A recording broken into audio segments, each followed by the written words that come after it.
Big Don Pryor. It seems to me that as you and I navigate the stormy waters of business, we occasionally run into people who are also trying to do similar things. But we get to, from our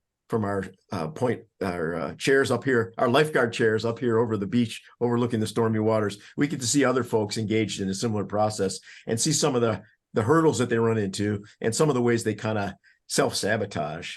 We were belly aching about that yesterday at breakfast. Anything you want to hold forth upon on that topic? Well, it just reminds you whenever you think you're having a bad day and you look at somebody else's mess and you're like, maybe I'm not doing so bad. not that either of us was having a bad day, but it just makes you thankful that you're not involved in somebody else's mess that they themselves oftentimes created for themselves. Yeah, for sure. And one of the ways that they make a mess for themselves is a long-term way. So we've run into folks, and I think that the world of internet and consulting, business development and personal development is kind of ripe for this. We've run into some folks who maybe describe the world in glowing terms, and what I mean by that is that they may exaggerate a little bit how well they're doing, how good the potential is of the things that they're telling you, how easy it is. And in the short term, that seems to help them in the sense that it attracts attention. They seem to have a lot of energy. Other people are like, ooh, this sounds great. Sign me up. But in the long run, truth will out. And when it does, it really takes a lot of the credibility away from those folks. Yeah,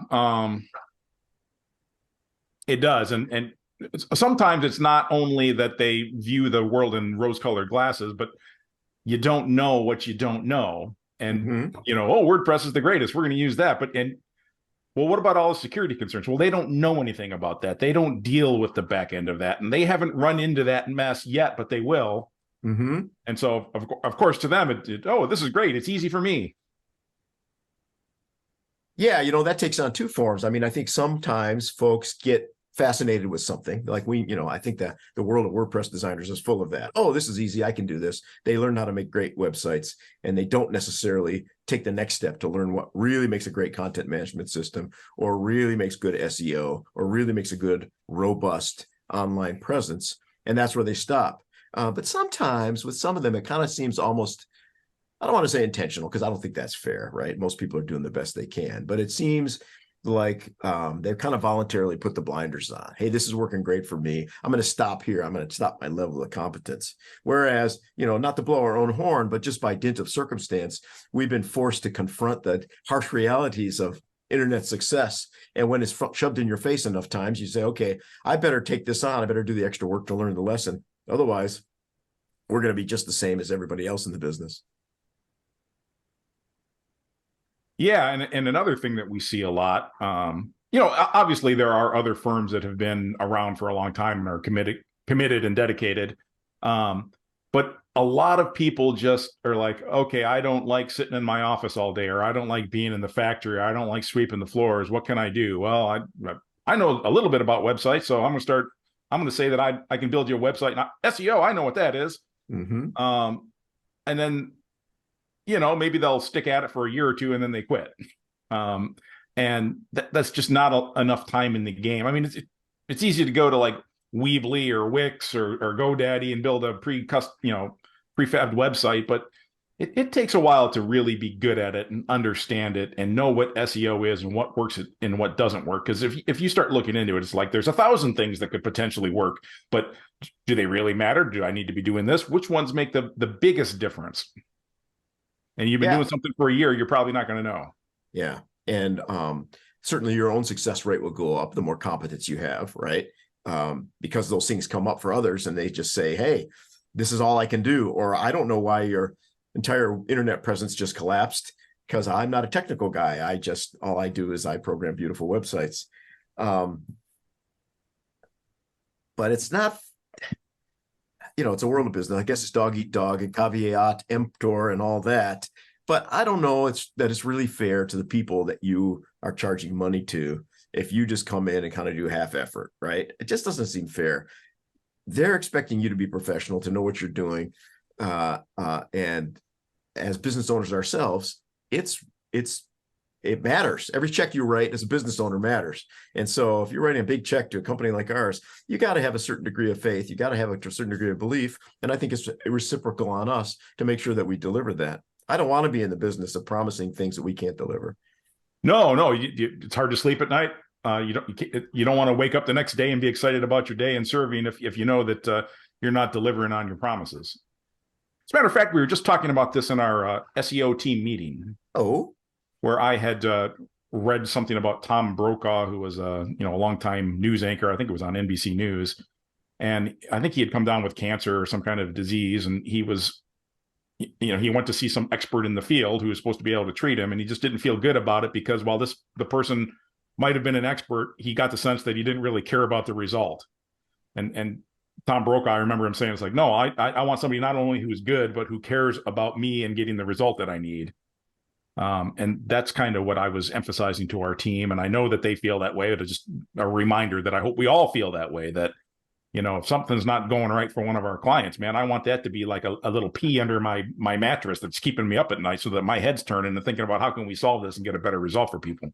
100%. Yeah. I mean, I've had many sleepless nights trying to solve our clients' problems. Sometimes it's because they're yelling at us because they're not happy. But most of the time, it's just because I'm yelling at myself. I'm like, dude, like you chose this business. You gotta figure out how to rock it out. There's so many examples of this. It just makes me think of so many things. I'll give you two real quick. One is when you go to these big box furniture stores, you walk in and the salespeople are just like vultures, man. You walk in, you can barely get past the 6 salespeople to go look at the dresser you were hoping to buy that was on special that week. And then, then they're very nice and they treat you well. Of course, then they hard sell you on like the spray that you're going to put on the thing so it doesn't decay. And then, the warranty and all this. And then, you go, okay, well, here's delivery. And they go, okay, well, deliver it on Thursday. Completely different experience. The guys are lucky to have put on their clothes that day. They're smoking a pack of cigarettes on the way there. Listen, there's probably some great delivery guys at these big box furniture stores, but a lot of times, they're just not customer service friendly. Their job is to drive the truck out to your house, pick up that furniture, bring it into your house, only scratch and dent your door and your newly polished oak floor. And they're probably hating their lives. They hate what they do. God, it's just amazing. Like, because the stores are very nice. They put a lot of money into the storefront. The furniture's all brand new. The salespeople, the vultures that work in there have really fancy clothes on. But man, the service is just not like it. Really, does anybody that owned that company, did they actually get delivered their own stuff by their own people? Do they realize that there's this huge break in the process? No, they're probably shopping at Ethan Allen. Yeah, right. Or they have the experience I had with Whirlpool or Amana, right? Somebody that worked there gave me a VIP code, so I got to have the whole experience that the executives get when they order from their own company, and it was completely different. Like if I could have that every day, I would be in paradise. Completely different from a normal shopping experience. But the other one go ahead. Oh, I was going to say, I don't know how many podcasts we've done, but I think on previous podcasts, maybe podcast 1, 2, maybe we skipped 3, 4, 5. I think I had mentioned that there's a disconnect sometimes when you're dealing with a salesperson who's not ultimately involved in the delivery. The salesperson cares about making the sale, and then that's exactly what we're talking about. There's a fall off when, okay, they made their sale, now they don't care. Maybe they were great. They seem like they care right up till they get your money, and then they don't care anymore. And now you're left with, the poor sap who has to carry the heavy stuff and is hating his life. Yeah. What happened just the other day? One of the Ford executives, maybe it was the president of Ford, I don't know. He drove one of their electric vehicles, right? And didn't he come out and say, this sucks? Like, this isn't the range I thought we had. Like, more of those executives, like the Undercover Boss show on TV, right? You got to go through your whole thing. And, we try pretty hard to make sure that the process with us is seamless, but maybe, we need to go back and check that too. The other example I think of, which is only contained within one person, is your primary care physician, right? I've got 2.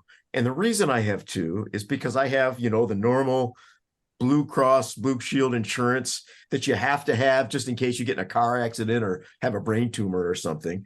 And of course, it's horrendous. My premiums for my family are really expensive. My out-of-pocket deductible is like more than most families. Like most families, even with this insurance in place, are going to be dead broke after they get a traumatic medical experience by the time they do their out of pocket. I just don't even know how that's supposed to work. Happily, you know, I can survive one or two of those, knock on wood. Let's hope they don't happen anytime soon. But I'm paying into that because I want to make sure that if something bad does happen to one of my family members, we're eventually covered after our first $26,000 or something that we spend. But my primary care physician through that is somebody who, you know, you show up at the office and some disgruntled front desk person tells you go sit over there and wait. And then when I walk by my doctor's office on the way to the room that I'm going to be seen in, I could see that doctor, you know, reading a book about like some fiction, you know, like in the middle of the workday, like just not paying attention, walks in, no presence, care, and compassion, checks the computer to see what was said last time, like just doesn't even know who I am. And if I called, I'd be lucky to get that person in a week or two. Versus I go to this guy, Dr. Jeff O'Boyle, who has a company called office called Beyond Primary Care. And it's concierge medicine. I pay him every month. And if I want to call, text, or email that guy, I will always get a call, text, or email back, usually within hours, but definitely within a day. And if I want to talk to him, he knows who I am. He remembers everything about my medical care. If I have special needs, he has them. He offers access to pharmaceuticals way cheaper than you would get them through insurance. You know, I mean, it's night and day. It's like the executive experience at Whirlpool. That's how you want all your interactions with professionals to be, is the way they are with Dr. Jeff O'Boyle. That's an example of how we want to run our business too. You know what I mean?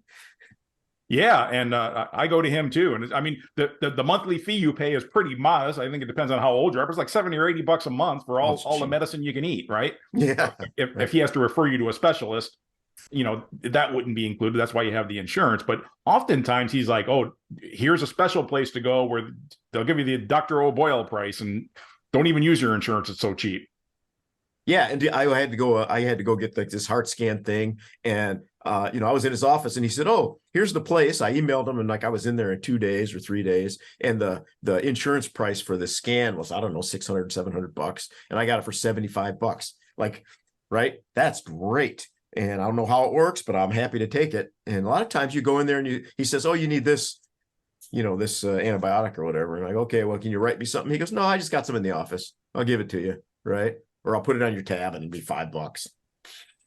So, I mean, it's revolutionary. It's the way medicine should be. And if there was some way to combine that with catastrophic care, you know, we're singing the praise of Dr. O'Boyle, and you're right. This is exactly the way medicine should be. It's also the way SEO should be. Tell me more about that. Well, I just remember we were hiring, and we were interviewing some candidates, and one potential candidate came from another fairly big and well-known SEO firm in town.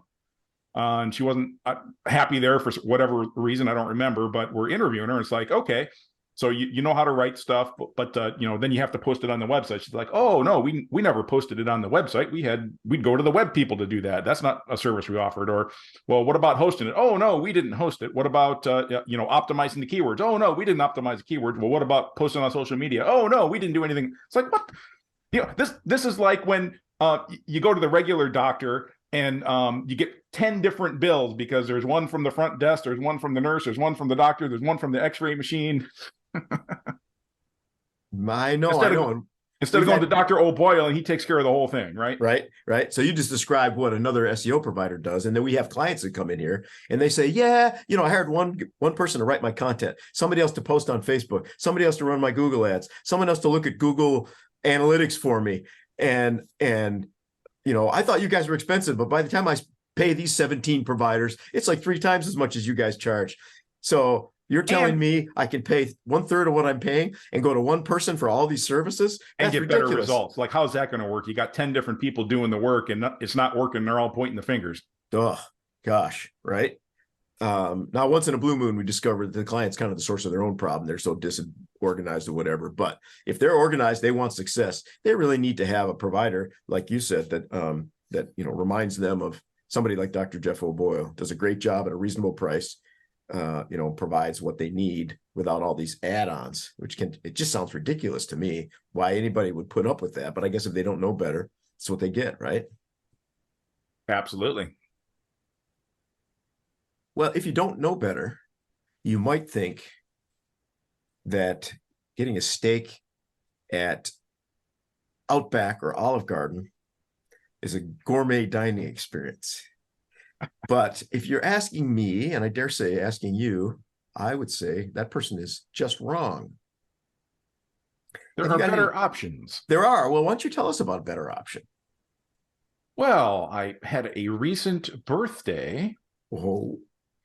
And a good friend sent me a Wagyu tomahawk.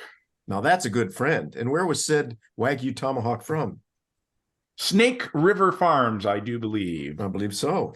And I have not received it yet, but I expect it to arrive tomorrow. That's what they're telling us. And I gotta think of something outrageous and wild to do with this. It will involve some kind of a reverse sear or a sous vide or putting it in the smoker.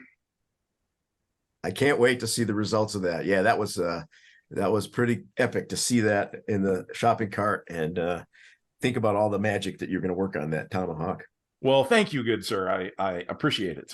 My pleasure. Always my pleasure. If right when you do something for somebody, you want to see that it lands well, right? It's a synergistic effort. Speaking of things that land well, you know, you and I really enjoy a local restaurant here called Mediterrano, and the chef, diabolical gentleman in the back room there, comes up with some really great stuff. And he does different variations on lamb chops and rack of lamb and all that. And I noticed the other day in one of their social posts that they're touting their half rack of lamb dinner special.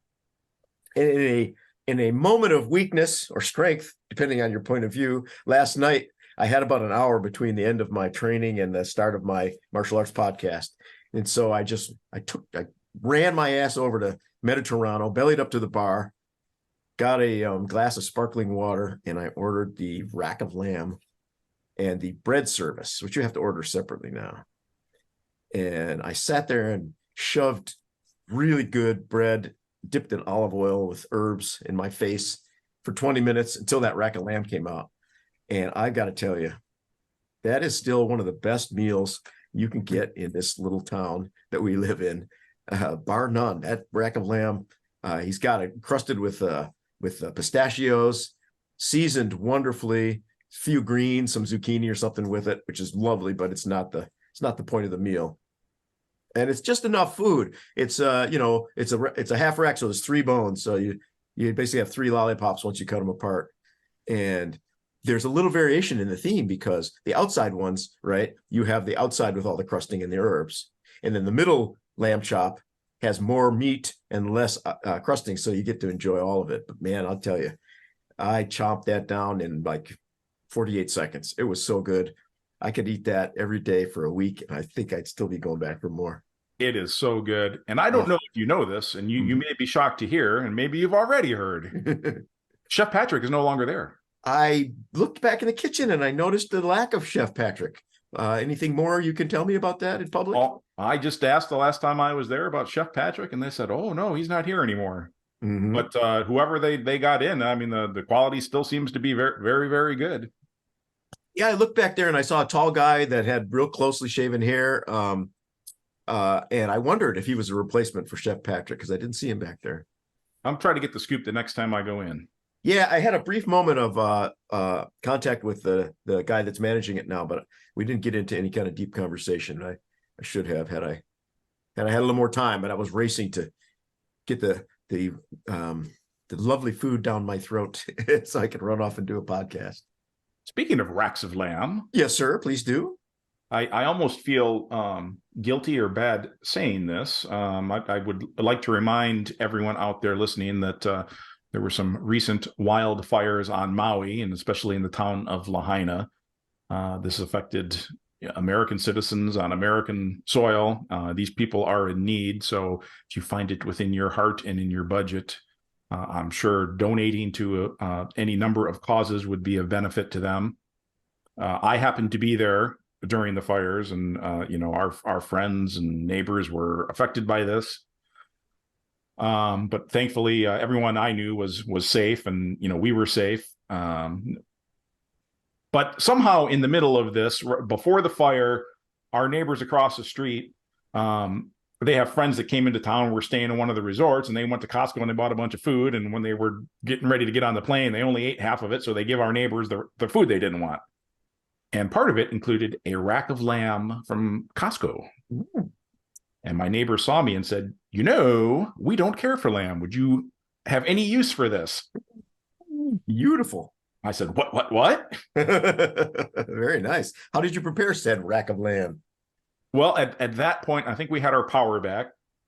So I was able to reverse sear it in the oven, and then I finished it off on the grill. And it was lovely? It was delightful. That's wonderful. I think I did salt, pepper, garlic, and thyme and rosemary. I'm inspired by this conversation. And back during COVID, our good friends at Weber's, which is an upscale restaurant in town here, and they're known for their prime rib. And but during COVID, it was very hard for people to get in there and eat and all that kind of stuff. So Weber started selling a lot of their stuff kind of out of the side door, selling food products like groceries. And I went over a couple of times and I bought big chunks of the meat that they use for their prime rib. And it's not everybody's cup of tea because it's really robust, it's really fatty, and it is really delicious. And I cooked those over the Weber. They weren't even reverse sear. I just charcoal cooked those bad boys, and they were salubrious to say the least. And I'm all inspired now. I'm going to go dig around all the sources we have for great meat, see if I can find some really giant fatty rib roasts and slice them up into steaks this weekend and cook them over charcoal. See how they turn out. Look at you. Awesome. Well, this, as usual, ended on a high note. Stay on the call for a minute. I got a couple things I want to ask you right afterwards, but everybody else, don't forget about Maui. Go there. Do not go to West Maui, but go there and spend some money, help support the locals, and contribute. I will ask the nice lady who posts these podcasts to put some links to the charitable organizations. So if people want to donate, they can do so. Outstanding. Outstanding.